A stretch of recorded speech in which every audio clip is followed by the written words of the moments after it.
ఇది భూతదయేనా? ఒప్పుకుందామా? కాబట్టి ఏ ప్రాణిని దానికి ఇష్టానికి వ్యతిరేకంగా మనం నిర్బంధించకూడదు.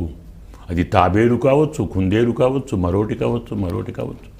మనం కథ విన్నాం కదా, రామదాసు ఒక చిలుకను కొద్ది రోజులు పంజరంలో పెట్టాడు.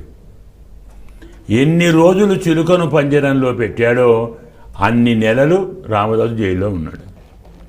అయిపోగానే వచ్చేసాడు. కాబట్టి ఒక జంతువును, ఒక ప్రాణిని దాని ఇష్టానికి వ్యతిరేకంగా మనం బంధించకూడదు. దయ ఉంది, వెళ్ళండి. వీధుల్లో ఉంటాయి, బావుల్లో ఉంటాయి, చెర్లలో ఉంటాయి తాబేళ్ళు, వెళ్ళి వాటికి ఆహారం వేయండి. గోశాలలు ఉన్నాయి, బాగా తిరుగుతుంటాయి, వాటికింత ఆహారం వేయండి.